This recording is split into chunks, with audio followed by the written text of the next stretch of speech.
Y'all already know what's going on, man. Attitude Era Podcast. We are back in the building with another episode of Double Up. Before we get into this Double Up episode, I need everybody to subscribe to the Attitude Era Podcast because I know some of y'all are casual watchers that's pulling up. So make sure you stay here. Make sure you hit play all. You hit the subscribe button. You hit the like button. You hit the share button. And you turn on them notifications so when everything is rolling through, you making sure you see it all in real time as it's happening. Also, make sure you subscribe to our Patreon because we got a lot of beautiful content on there. It's below patreon.com/Attitude Era Podcast. We got a bonus episode with The Godfather up, bonus episode with D-Lo Brown up, bonus episode with Devon Dudley up. I believe we got a bonus episode with Val Venus, Marty Jannetty, me and Z the Dropout. Got a song with Jacob Fatu that we're uploading. It's a freestyle up there with me, Max Caster, Mega Ran, my guy Top Dollar. You know his real name, AJ Francis. Content on top of content on top of content. So I urge you to get the Patreon now because you're getting all of this early, all the stuff that's only on the Patreon. And also, one last thing, when you get the Patreon, you get these Double Up episodes early. And for the people that don't know what Double Up is where this is Archie's idea. He came up with it.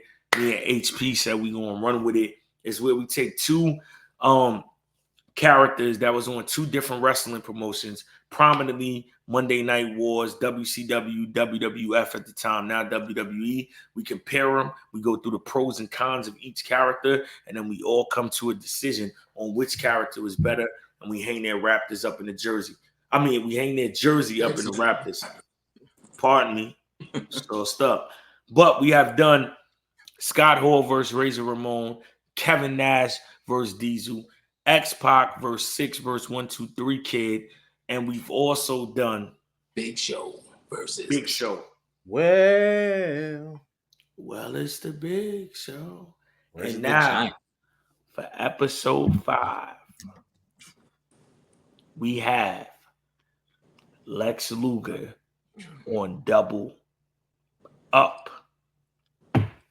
Archie, what we doing? We take 1 minute to talk about the pros of the character, 1 minute to talk about the cons of the character. Lex Luger versus the Narcissist. Let's get it right. And then we take a vote at the end and we hang one of those jerseys in the Attitude Era Podcast rafters. So I'm the man with the clock. DNA, you want a clock? You ready? Let's see. What we doing? Yeah, I'm here. I'm ready. And go.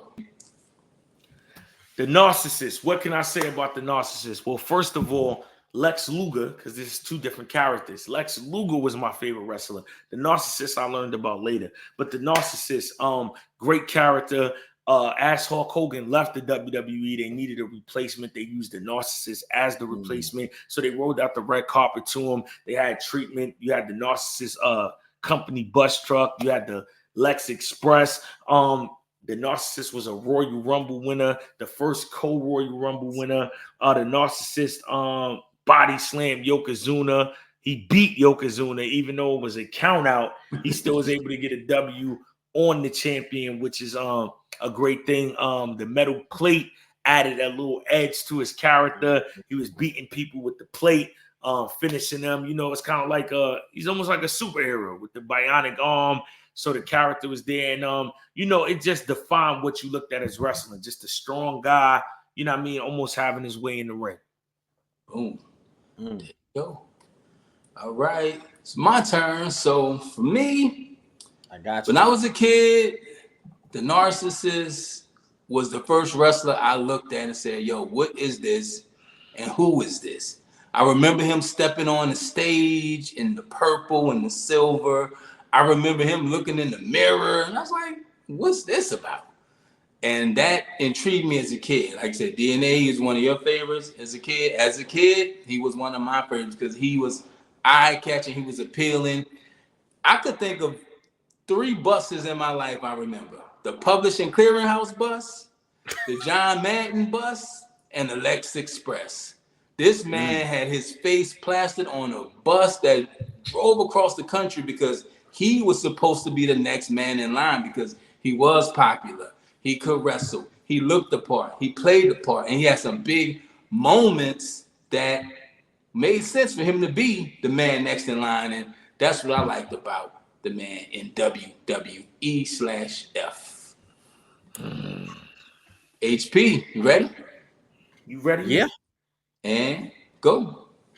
So Lex Luger got to he has a short run in the company of all explosiveness. He starts out as the Narcissist, which is purple and silver, weird coloring, but he was built on the back of Mr. Perfect. Pause. Mr. Perfect was how he, Mr. Perfect was Mr. Perfect, and they needed an antagonist for him. And Lex Luger, managed by Bobby Heenan, was the guy. And like Archie Carter said, he looked the part. He was always in the mirror, so it just fit. And at some point, Hogan leaves the company. I don't have a date for you, but at some point they turn the Narcissist into just Lex Luger, the American guy. You know what I'm saying? And he had the Lex Express. But on July 4th, he goes onto the USS Intrepid after numerous superstars, Crush, Macho Man Randy said they could not slam Yokozuna. He was making fun of us on our Independence Day. And guess what? Lex came out there with some Wranglers on and a red, white, and blue shirt, picked my mans up, slammed him, hit that second rope, started jumping up and down, and we were all on board from that day forward. He goes on to WrestleMania 10 to also do that, and he also co-Royal Rumble winner. Good night. That's the pros. But now we got to tap into the cons. DNA, it's on you. Go. Well, first and foremost, to say it's crazy is just as the gift that we gave him, it's also the curse. Him having to be the replacement for Hulk Hogan is, a con in itself, because those are hard shoes to follow.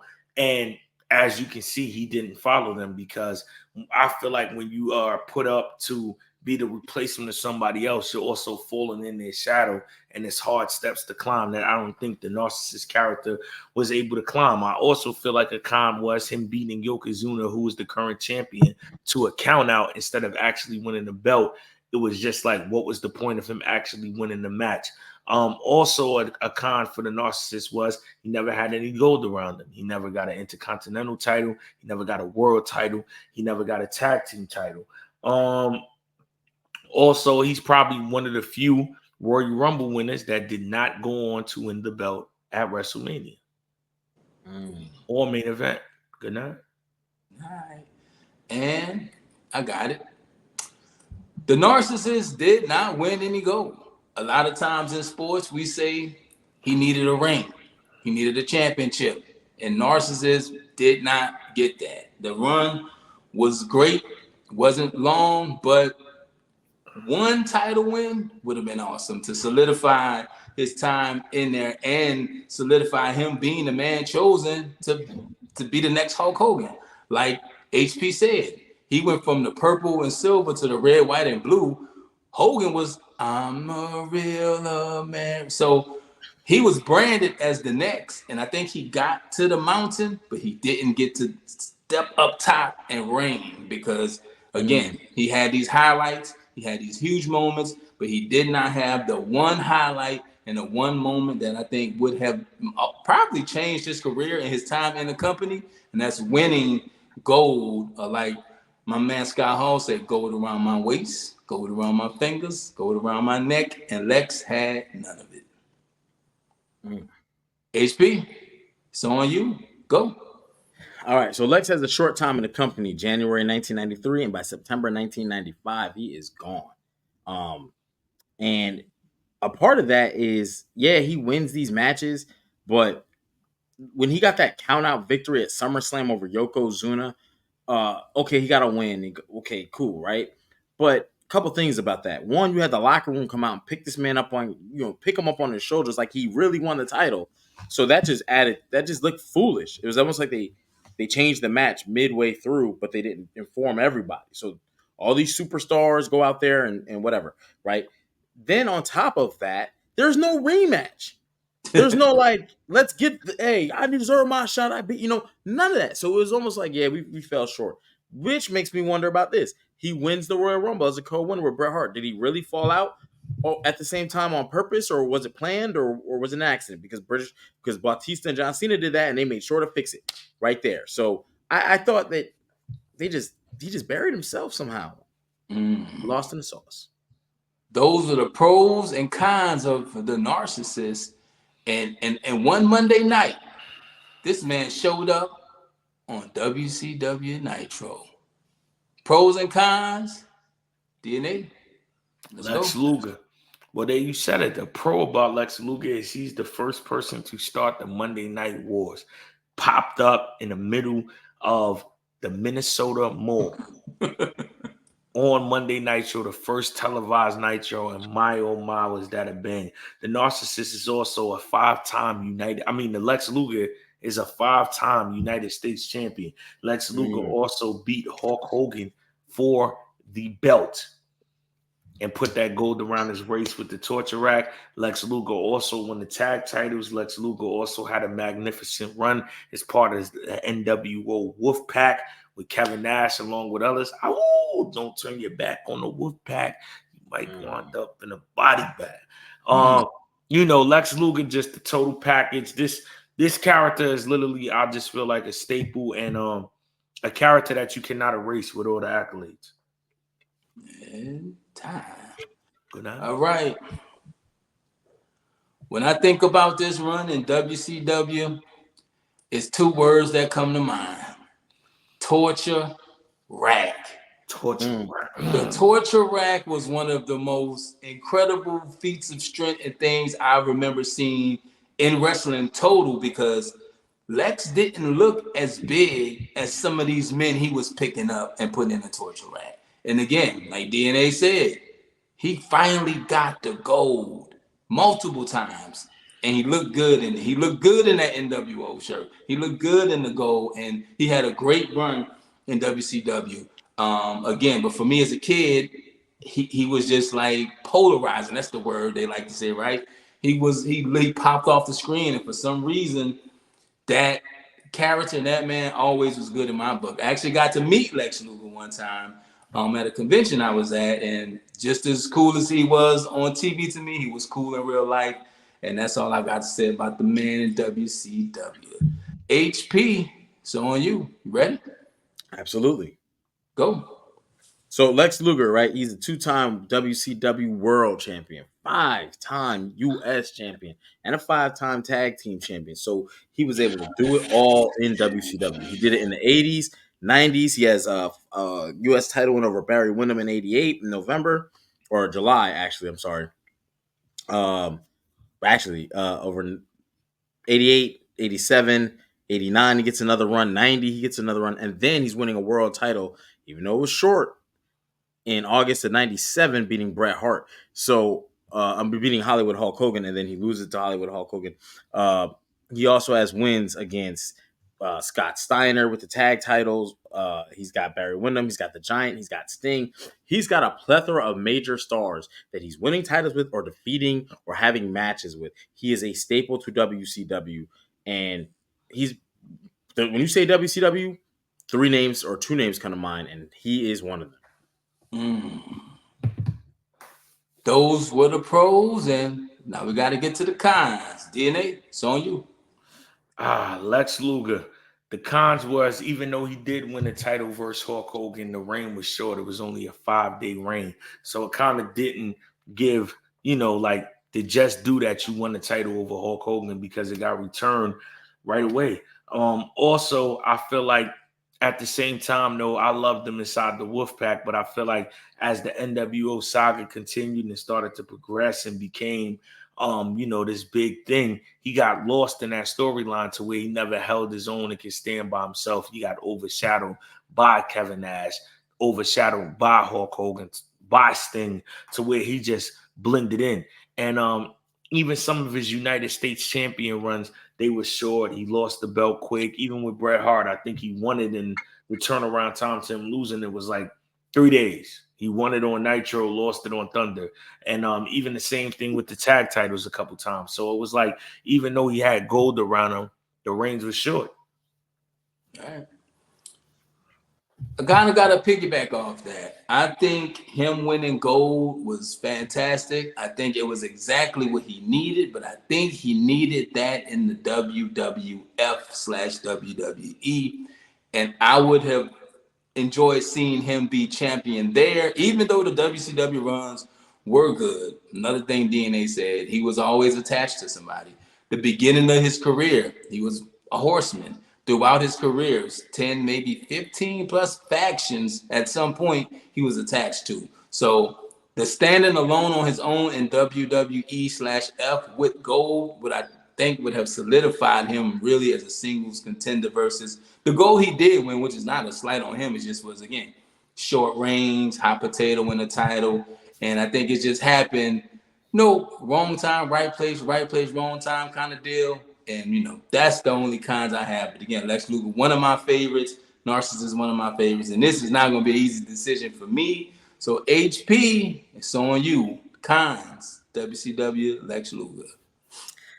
Yeah, so a lot of stuff was already said, but I'm gonna say those short reigns. I feel like he got a little bit slighted for going to WWE, and I think it reflected because when he comes back to WCW, he doesn't really get long reigns at all. But if you look at his pre WWE WWF runs, he's got like he was world champion from July of '91 into February of '92. You see what I'm saying? Like he has long, like substantial periods with the title. And I don't know why that is. Maybe it's because at that point WCW has so many superstars that, and again, their booking is a little in disarray. We found out from that Who Killed WCW series, but I can't go with the guy that he looks the part and he just seems displaced. He doesn't know what he's doing. He's got the Giant as the partner. Then later he's got Scott Steiner. Then later he's got Barry Windham. And it's like, hey, you're losing to Bret Hart, beating him, then you're losing to him. So give him a substantial run. He didn't have any in his second coming.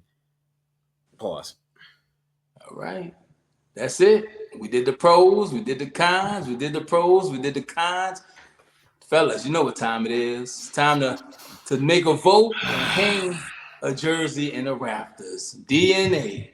Are we hanging the Narcissist WWF jersey in the rafters or Lex Luger's WCW jersey in the rafters? Man, for me, man, first and foremost, I want to say Lex Luger was my first favorite wrestler. So I enjoyed breaking down his career, going through the pros and cons of the narcissist character and Lex Luger. But for me, it's not a tough decision. It's like when you talk basketball, when you talk baseball, when you talk football, when you talk boxing,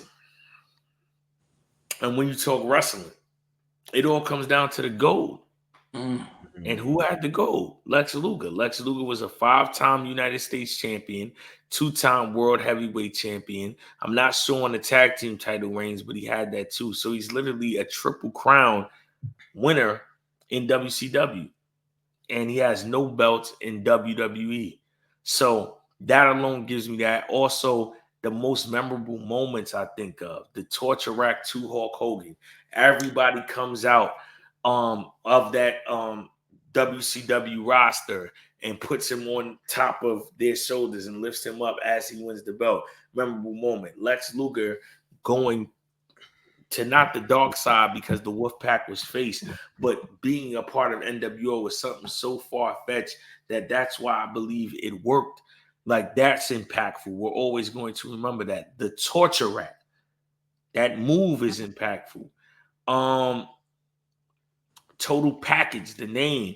I just feel like he did a lot more work that was gonna be talked about more in WCW than the work that he put in WWE. And I mean, when we go on characters, the number one thing you go with a character is what impact did the character have. And I feel like the Lex Luger character had a lot more impact than the Narcissist. So I'm going with Lex Luger. Well, I love the WCW run. I love to see him win the gold. So many good memories. But for me, I had better memories when I was a little kid when I first seen this man. So this is a head versus the heart thing. And I gotta go with the Narcissist. Being built up to be the next Hulk Hogan, It's for a reason. Him body slamming Yokozuna on the ship, that was big. Him, the Royal Rumble, that was big. I wanted a metal plate in my arm because of this man. Like I said, it was 3 buses I remember in my life: the Publisher Clearinghouse bus, the John Madden bus, and the Lex Express. Lex Luger, the narcissist character, was a huge deal, and in my eyes, he was larger than life. So I'm splitting the room with this one. I'm going narcissist Lex Luger because he was a big deal, and fortunately, he didn't get to go. But in my heart, he's a champ. So HP, I split the room. You got to make the final call on this one. Whose jersey are we hanging in the Attitude Era podcast Raptors tonight? WWF, the narcissist, or WCW Lex Luger? I do actually think they're hard choices, and I'm gonna put it in terms that a lot of people can kind of understand. When you go from being in one level, whether it's junior high, JV, college, high school, to the next level, right? WWE was always the premier league federation organization, but Lex had a lot of wins and a lot of runs with that belt, with a series of belts, as DNA pointed out, Triple Crown winner, to make him viable for the WWE. And out of all his WCW days, there's only a couple of things I really remember from Lex, like off the page without much thought. Torture Rack to Hogan, and him being at the Bash of the Beach '96 to set off that NWO war, right? He was one of the 3 for representing WCW. But his WWE moments were very, very big, and they're very overshadowing. And I say that because of how the company pushed him. But that's also the problem, right? Because you got the Bronny James impact. You went to a big college, but you didn't do well. And for that, I'm going to go with WCW Lex Luger because I'd rather be the man on whatever whatever it is, but I'm the man. I'm the guy they know. When NWO came, you came and got me. So I got to go with Lex Luger, WCW. Good night. There you have it. Episode 5 of Double Up. The Narcissist versus Lex Luger, and Lex Luger, your jersey is being hanged in Attitude Era Podcast Raptors. Oh my God, what a crazy episode of Double Up. Lex Luger won. Your jersey's getting hung up. I mean, I'm happy, man. Like I said, Lex Luger was my first favorite wrestler before Stone Cold became my favorite. So, hanging his jersey up and Double Up, it's an honor to me. And make sure y'all tune up to the next Double Up because I think that's the craziest one we got yet. Good night.